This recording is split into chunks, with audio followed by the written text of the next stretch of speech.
ফুটবলে আমাদের মধ্যে অনেক জনপ্রিয় তারকা দিয়েছে, তাদের কারো স্কিলসফুল, কেউ ভালো ডিফেন্ডার, কেউ ভালো মিডফিল্ডার, কেউ ভালো গোলকিপার। কিন্তু আমাদের মধ্যে কিছু ফুটবলার এমন আছে যাদের সিম্পল জীবনযাত্রা এবং কাইন্ডনেস কিন্তু তাদের মহৎ এক মানুষ তৈরি করে তুলেছে। এমনই একজনের কথা আজকে আমি বলতে চলেছি, এডিনসন কাভানি, যার নিক নেম ছিল এল মাতাদো। 1987 তার জন্ম, ঠিক যেই সালে সুয়ারেজের জন্ম, এবং একই শহরে তাদের দুজনের জন্ম হয়। উরুগুয়ের সালতোতে দুজনে একসাথে জন্ম। উরুগুয়ের পপুলার সেন্টার ফরওয়ার্ড হিসেবে আমরা এক নামে লুইস সুয়ারেজকে চিনি। কিন্তু কিন্তু অনেকের কাছে কিন্তু এডিনসন কাভানি সম্পূর্ণরূপে সুয়ারেজের লেভেলেরই ছিল। উরুগুয়ে ফ্যান্সদের মধ্যে এডিনসন কাভানি এবং সুয়ারেজ কিন্তু তাদের অন্যতম স্পেশাল সেন্টার ফরওয়ার্ড। দুজনের প্রোফাইল কাছাকাছি একই রকম। তবে আজকে আমি এডিনসন কাভানির ফুটবলারের দিকটা নিয়ে সম্পূর্ণ আলোচনা করবো না। আজকে সেই মানুষটা কেমন ছিল সেই সম্পর্কে কিছু ইন্টারেস্টিং ফ্যাক্ট নিয়ে আলোচনা করবো। আশা করি আপনাদের ভালো লাগবে এই ভিডিওটা। তার আগে কিছুটা যদি তার প্লেইং কেরিয়ার নিয়ে আলোচনা করা হয়, তাহলে 2010 সালে পালেরমো থেকে নেপোলিতে আসেন, এবং সেখানে এসে তার বিশেষ করে তার নামটি কিন্তু নেপোলি থেকেই হয়। এবং 2013-তে নেপোলি স্টার হিসাবে তিনি পিএসজিতে যান, এবং সেখানে তিনি 7 বছর কাটায়, 300-র উপরে ম্যাচ খেলেন।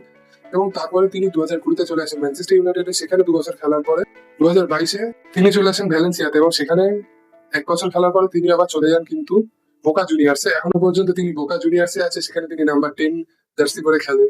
এবার যদি এই মানুষটার সম্পর্কে কিছু গল্প বলি, এডিনসন কাভানি 2018-তে যখন তিনি পিএসজির হয়ে খেলছেন, তিনি মাঝে মধ্যে শপিং করতে যেতেন, এবং একদিন তিনি গুচি শোরুমে যান, তার কিছু ড্রেস কেনার ছিল তার জন্য। এবং ড্রেসটি পছন্দ হওয়ার পর তিনি যখন সেটি নিয়ে বিল করতে আসেন, সেখানকার ম্যানেজাররা তাকে কিন্তু ওই পোশাকটি পুরোপুরি গিফট হিসাবে দিতে চান। বারবার কিন্তু ওই পোশাকটি স্টোরের ম্যানেজার কিন্তু তাকে গিফট হিসাবে দিতে চান, এবং তার থেকে কোনো রকমের দাম নিতে তিনি নারাজ ছিলেন। কিন্তু এডিনসন কাভানি একদম দৃঢ় জেদ করেছিলেন যে তিনি যদি এই পোশাকটি সেই গুচি শোরুম থেকে নিতে হয়, তিনি দাম দিয়েই নেবেন, নচেত নেবেন না।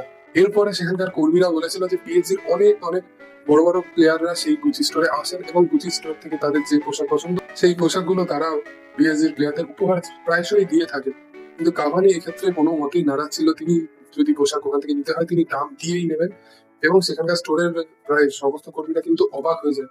এক্ষেত্রে তারা সবাই বলে পিএসজির যে এত বড় প্লেয়াররাও আসে এখান থেকে নিয়ে যান, কিন্তু কাভানি কিন্তু অন্য রকমের মানুষ ছিলেন। এই ছোট ছোট ঘটনাগুলোই কিন্তু একটা প্লেয়ারকে বিখ্যাত থেকে একটা ভালো মানুষ তৈরি করে। এবার যদি কিছুটা সময় পিছিয়ে যায়, যখন এডিনসন কাভানি নেপোলি হয়ে খেলতো, তখন তিনি মাঝে মধ্যে সুপার মার্কেটে যেতেন বিভিন্ন জিনিসপত্র কিনতে, এবং তিনি কয়েকদিন পর লক্ষ্য করেন সেই সুপার মার্কেটের সামনে একজন বৃদ্ধ বেশ দরিদ্র অসহায় অবস্থায় তাকে দেখতে, এবং তিনি রোজ দিনই প্রায় সুপার মার্কেটের সামনে এসে কাভানি কিন্তু এই ব্যাপারটি দারুণ লক্ষ্য করেছিলেন।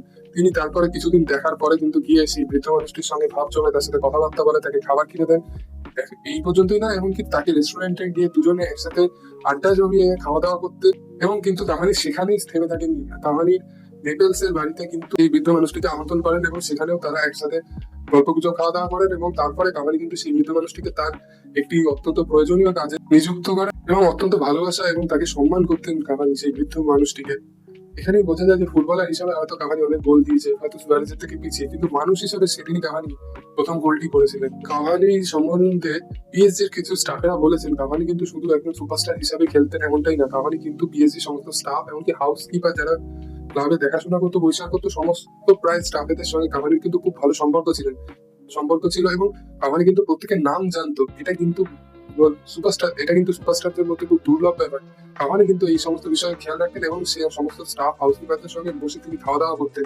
এখানে স্যারেরা বলেছেন হয়তো ফুটবলার হিসাবে কাভানির সঙ্গে সঙ্গে তখন নেইমার থেকে শুরু করে পিএসজিতে অনেক বড় বড় প্লেয়াররা খেলতেন, কিন্তু কাভানি মানুষটা এখানেই বড় বড় সুপারস্টারদের থেকে অনেকটা আলাদা। গোল করার পরে কাভানি যে এরো শুটিং সেলিব্রেশনটা করতেন, সেটাও কিন্তু একটি কারণ। কাভানি কিন্তু সেটি তার মেয়ে এবং তার লোকাল এরিয়ার যে ট্রাইব ছিল চারোয়া উপজাতির জন্য করতেন। এবং আপনারা একটি নাম জেনে অবাক হবেন যে কাভানি কিন্তু তার মেয়েকে ইন্ডিয়া বলে ডাকতো। হ্যাঁ, ইন্ডিয়া বলে কাভানি তার মেয়েকে ডাকতো। এবং উরুগুয়ের কান্ট্রি সাইড তিনি এতটাই পছন্দ করেন যে এখনো পর্যন্ত তিনি যদি নিজের শহরে ফিরে আসেন, উরুগুয়েতে ফিরে আসেন, সেখানে কিন্তু এখনো কাভানি 6 ঘন্টার বাস জার্নি করেই তার বাড়িতে ফেরেন। এখানে বলবেন যে এত টাকা কামানোর পরে, এত ইউরো কামানোর পরে কাভানির কি সত্যি এটা দরকার ছিল, নাকি এটা জাস্ট লোক দেখানো? কিন্তু এখানে বলবো, নিজের দেশকে, নিজের রুটকে কাভানি এতটাই ভালোবেসেছেন যে এখানে লাক্সারি তার পক্ষে খুব সহজেই সম্ভব, কিন্তু সেটা তিনি করেননি। তিনি বলেননি তিনি কোথা থেকে উঠে এই জায়গায় এসেছেন। তার লাইফটা মোটেও সহজ ছিল না। প্রতিটি ফুটবলারের লাইফ একদম সহজ হয় না, কিন্তু তিনি তার অনেক প্লেয়াররা উপরে উঠে যাওয়ার পরে তার রুটটা ভুলে যায়। কাভানি কিন্তু সেটা একদমই বলেননি। হাজারো পয়সা থাকা সত্ত্বেও তিনি 6 ঘন্টা জার্নি করেন, কিন্তু বারবার তার দেশের মাটিতে যখন ফিরে আসেন, সেই 6 ঘন্টা জার্নি করে কিন্তু তিনি বাড়ি যান বাসে করে। এবং সবচেয়ে ইন্টারেস্টিং ফ্যাক্ট, যেটা সাধারণত দেখা যায় না প্লেয়ারদের মধ্যে, তারা প্রফেশনালিজম ফলো করে বলে বলে, কিন্তু কাভানি কিন্তু এক্ষেত্রে একটু অন্যরকম ছিল। নেপোলিতে খেলার সময় কিন্তু তাকে জুভেন্টাস তাকে সাইন করানোর জন্য চাহিদা করে এবং বড় সংখ্যার মূল্য দিয়ে জুভেন্টাস তাকে নিতে চায়, কিন্তু কাভানি নেপোলির অন্যতম রাইভালরি ছিল ইতালিতে জুভেন্টাস, যার জন্য এই ধরনের কোনো কাজ কাভানি করতে চায়নি। তিনি নেপোলিতে খেলেছেন, নেপোলিতে তার রেকর্ড দিয়েছে, নেপোলিও তাকে অনেক কিছু দিয়েছে, তাকে বড় প্লেয়ারের পরিচয় কিন্তু প্রথম নেপোলি দিয়েছে। হয়তো তিনি অন্য প্লেয়ারে খেলতে পারতেন, কিন্তু নেপোলির প্রতি তার একটা দায়বদ্ধতা তার মনে মনে চিরকালই ছিল এবং সেজন্য তিনি জুভেন্টাসকে রিজেক্ট করেন। তিনি নেপোলিতেই থাকেন এবং পরে ইটালির বাইরে পিএসজি তে তিনি চলে আসেন। এই ছোট ছোট ফ্যাক্টস এর মাধ্যমে কাভানি আমাদের শেখান যে বড় ফুটবলার, বড় তারকা, বড় সুপারস্টার, বড় সেলিব্রিটি কিন্তু অনেকেই হতে পারে চেষ্টা করলে, কিন্তু বড় মানুষ হওয়া সব থেকে বড় অর্জন জীবনে, যেটি এডিনসন কাভানি করতে পেরেছিল। আজকের ভিডিও এতটুকুই। এই গল্পটি আপনাদের কেমন লাগলো বলবেন, এবং এরকম আরো বিভিন্ন ভিডিও ইন্টারেস্টিং ফ্যাক্টস জানতে হলে আমার চ্যানেলটি কিন্তু অবশ্যই ফলো বা সাবস্ক্রাইব করে রাখবেন।